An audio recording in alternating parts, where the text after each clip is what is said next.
E eu gostaria também de fazer um comunicado à plateia presente, que já pode ir encaminhando suas questões por escrito. Vai estar a Camila, a professora Camila aqui do lado direito, do meu lado direito, a professora Cátia lá do lado esquerdo, para receber as questões. E também já estamos recebendo via YouTube e via Facebook as questões do pessoal que está acompanhando as apresentações online. Então, a gente passa a palavra ao professor Laércio.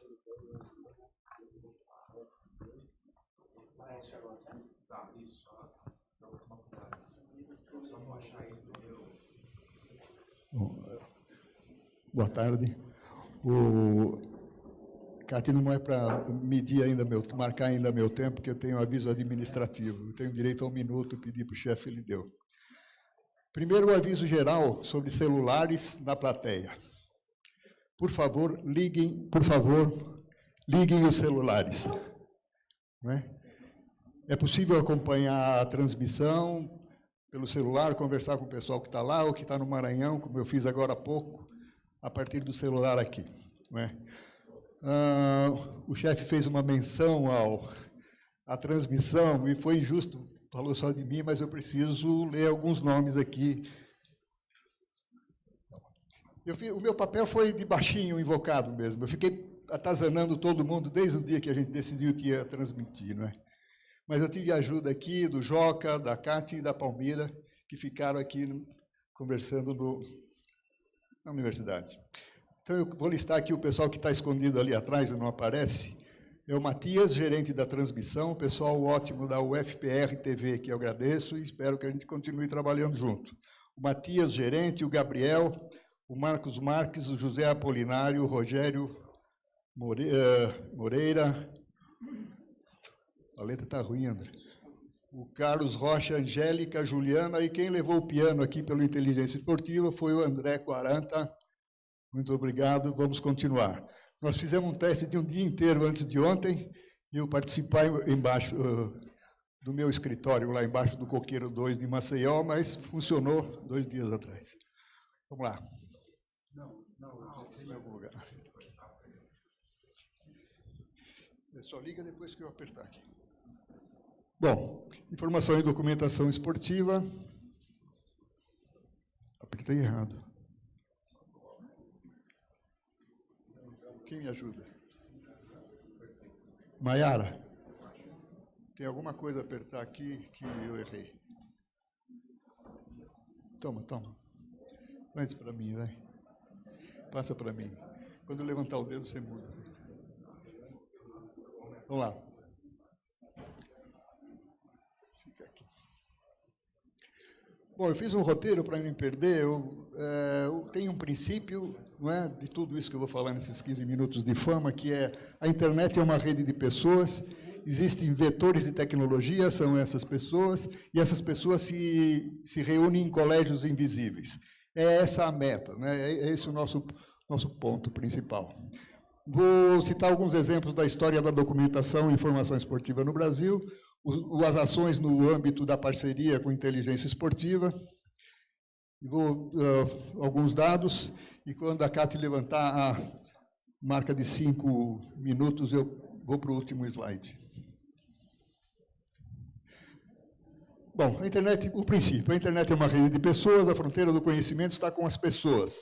Elas utilizam revistas, livros, teses para depositar informação. Estão sempre à frente disso e são chamadas vetores de tecnologia. Vetores de tecnologia formam, como eu já disse, grupos que a gente chama de colégios invisíveis. São 2 termos da ciência da informação. Bom, e aí eu vou mostrar um diagnóstico, o Congresso Brasileiro de Informação e Documentação Esportiva, o Seminário de Inteligência Esportiva e o Fórum de Sociedades Científicas. Acho que eu tenho que falar isso depois.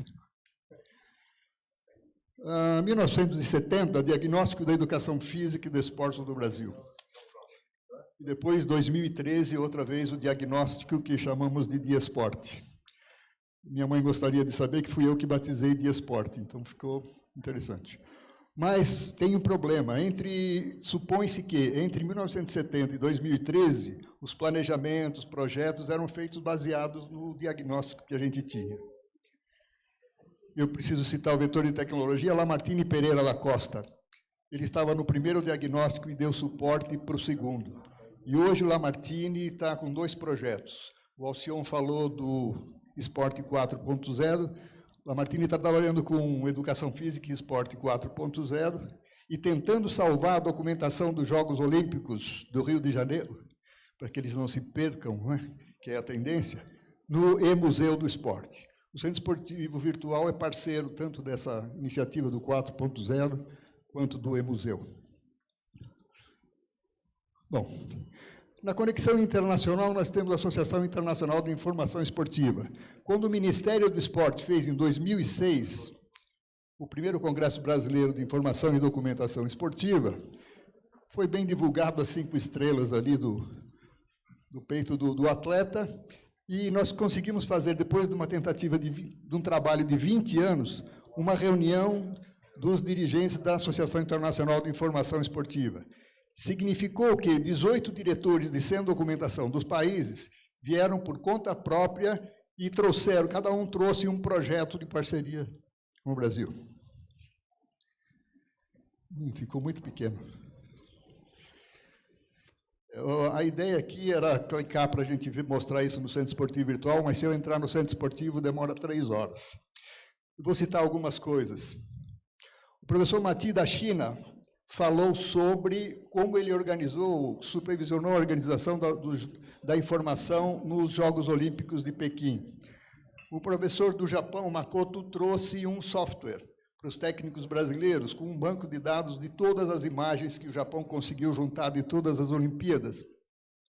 E nesse software, são 10 anos atrás, isso era vanguarda, qualquer técnico poderia usar a fotografia do seu atleta ou esporte coletivo individual e comparar com o banco de dados deles. A professora Débora, diretora do maior centro de informação esportiva do mundo, do Canadá, que já esteve conosco e não pôde, estava nessa programação, não pôde comparecer, por outros problemas estava previstos, também falou sobre isso e mostrou a parceria. Eu acho que... o importante também, o diretor do COMPAS, que é o projeto europeu de informação esportiva, né, um levantamento, um diagnóstico, foi fundamental para também dar suporte ao Diasport. Tenho que dizer que o Diasport foi um esforço grande da professora Cássia Damiani e foi supervisionado, foi dirigido pelo Ailton, da Universidade Federal de Sergipe, e a professora Celita Tafarel, da Universidade da Bahia. Já falou.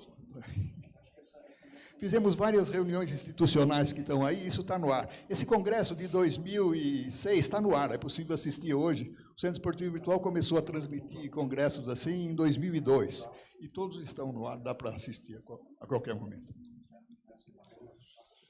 Bom, documentação. Em 1985, o Ministério da Educação e Esporte era lá, na sede, com a Universidade Federal de Minas Gerais, criou o CIBRADID, Sistema Brasileiro de Informação Esportiva, já nessa época em convênio com o Canadá. Ainda não era a professora Débora, era o professor Gilles Chiasson.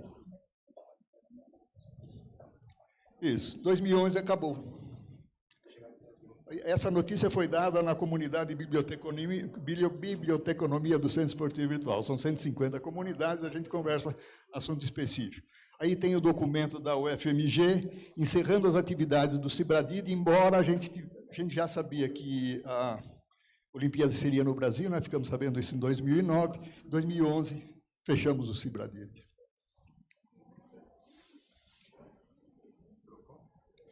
Bom, especificamente, como é que está o meu tempo? Cátia. Tá. Bom, com inteligência esportiva, a gente faz a indexação, como a professora Dora já disse, dos trabalhos selecionados, são trabalhos específicos sobre modalidades esportivas, ela já explicou aí, e esses dados vão para o Centro Esportivo Virtual, e cada trabalho recebe uma tag, uma palavra-chave específica, de modo que, a qualquer momento, alguém pode puxar inteligência esportiva, produção do conhecimento, e vem todos os 3.000 trabalhos, ou quantos trabalhos estiverem indexados. Mas alguém pergunta, mas está na base aqui, está na base no SEB? Sim, porque a gente estrutura cada autor dos trabalhos, e numa tese a gente estrutura o autor, o orientador, a banca toda, né, os membros da banca. Significa o quê? que, ao ir para o Centro Esportivo Virtual, ele entra nessa rede. Um exemplo, uma tese de administração ou de contabilidade sobre futebol do Rio Grande do Sul, tem uma banca que certamente tem um professor de educação física ou dirigente esportivo. Esse um se liga a toda a rede. Então, na verdade, é um fio que conecta todos esses trabalhos, que eu vou dar os números depois. O professor Capraro, que a história já falou da história, também os trabalhos estão lá. Toda a produção dos pesquisadores do projeto de inteligência esportiva também está indexada. Mantemos um grupo entre as 150 comunidades do SEB, um específico do inteligência esportiva, e tem a divulgação dos eventos. A gente sempre trabalha o anúncio do evento, depois disso a gente traz todos os trabalhos para dentro do Centro Esportivo Virtual. Quando eu falo que o primeiro congresso que a gente tem indexado aí, foi o primeiro Congresso Brasileiro de Educação Física. Nós tivemos mais de 10 primeiros Congressos Brasileiros de Educação Física. Mas o primeiro que a gente conseguiu achar, que falava sobre fisiologia do exercício, cinesioterapia, psicologia do exercício, história da educação física, olha que bacana, fisiologia, já falei. Sabe quando foi? 1925. Uau! Quando eu levanto isso mesmo em universidade, o pessoal, não, 1980, 1979, então não, 1925. Então, tem um longo trabalho a ser recuperado aí. Já recuperamos, por exemplo, o Congresso de Educação Física e Ciência do Esporte do país de língua portuguesa. As 20 edições, todos os trabalhos estão indexados. Todos os autores, naturalmente. Ainda que no nosso primeiro seminário aqui, aquela velha tentativa de ressuscitar o Cibradid, não dá para ver os nomes aí, mas as pessoas mais importantes de informação e documentação esportiva no Brasil, a professora Sueli, diretora do Sistema de Bibliotecas da Universidade de São Paulo, a professora Dulce, da FEF Unicamp, a professora Carmen, que está aí, organizou, sendo da Presidência da República, e é diretora de projetos especiais do Instituto Brasileiro de Informação em Ciência e Tecnologia. A professora Cássia Damiani também estava aí, promotora do evento. E vamos lá, que eu não consigo também ler. Bom, então, considerando que nós temos o principal ponto, são as pessoas, a gente tem o quem é quem nos serve. Tem uma lei que diz dos escragiários, naturalmente, eles sempre passam sobre o meu cadáver, e eles decidem que ninguém pode mexer na página do quem é quem, só o próprio autor. O Manuel Sérgio fez 85 anos da semana passada, e ele fez a página dele só aos 82. Então, é fácil fazer a página. Bom, cada Sebinalta faz o seu perfil, tem uma apresentação pessoal, tem um contato, tem o Lattes, tem alguma página que ele tenha, classificação das palavras-chave mais utilizadas, e o Colégio Invisível. Todos os coautores, ou que tiveram na banca, ou que tiveram alguma produção, ou que tiveram alguma produção com essa pessoa, aparece classificado. Eu tentei seguir daí, vamos ver. Preciso falar. As 150 comunidades têm um processo de conversa. Essa aqui foi, nesse primeiro, no Congresso Internacional, o professor da Alemanha Oriental, que é a antiga Alemanha Oriental, de Leipzig, ele trouxe um convênio e 8 sevnautas se inscreveram para receber informação mais do leste europeu. E o exemplo que eu estou dando aí é que, numa revista croata, sai um artigo interessante. Em inglês, publiquei na revista de handball, no grupo de handball, e pedi para se alguém poderia adotar o resumo. No dia seguinte estava traduzido, que era um professor de Portugal. Então, isso é como circula a informação e como a gente faz esse trabalho cooperativo. Consegui chegar. Números do SEB desse mês, são 22 anos de internet. Foi uma tese de doutorado que começou na Escola de Comunicações e Artes da Universidade de São Paulo e terminou na FEF Unicamp, onde eu trabalhava como professor e voltei como estudante de pós-graduação. São 45 mil pessoas cadastradas, esses números aí, 3 mil periódicos, 27 mil artigos, etc., etc., 2.490 eventos cadastrados, as escolas de educação física, e os novos projetos são filmes e o Banco de Recursos Educacionais abertos. E 57 mil obras cadastradas. Vamos lá. Será que tem mais coisa aí? É o último minuto. Então, qual é o nosso sonho aqui, o nosso sonho de consumo? É a realização do 3º Congresso Brasileiro Documentação e Informação Esportiva, com participação da IASE, para a gente retomar aquele movimento que fizemos 10 anos atrás, né, para ver como é que anda, especialmente o Japão, que vai realizar a próxima Olimpíada. Criar uma base nacional de recursos educacionais abertos e dar vazão a demandas reprimidas do Centro Esportivo Virtual. A gente quer passar de 57 mil para 70 mil obras indexadas. Isso tem sido bastante problemático, a gente depende de escragiário e tem muita correção, a gente precisava de apoio para chegar a essas 70 mil. E tem mais um minuto ainda? Eu achava que o Vitor Melo ia chegar. Eu ia fazer, depois de 22 anos de SEV, eu ia contar um caos do Vitor Melo. Ele foi o primeiro SEVnauta. E aí ele entrou na primeira lista, chamava lista de discussão, hoje os 50, chegamos a 270 listas de discussão, hoje somos 150 grupos, e o Vitor mandou a primeira mensagem: ei, pessoal, é muito bom, vamos poder conversar, não sei o quê, e só tinha eu e ele na lista, né? Então foi uma mensagem geral que só pôde valer alguns anos depois. Nesse mesmo grupo estava o Túlio Gutermann, que é da revista Lecturas, do portal EF Deportes, certo? Eu fiz a conta antes de vir para cá, o número de artigos publicados pela Lecturas equivale a 193 anos de uma revista regular.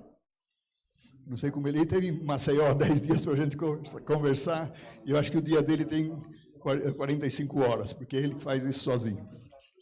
E o Vitor, ele e mais o professor Lalo Soto, saudoso do Uruguai, a gente tinha um projeto, uma ideia, vaga ideia, de criar, em contraposição ao Mercosul, o Educasul e o Culturasul.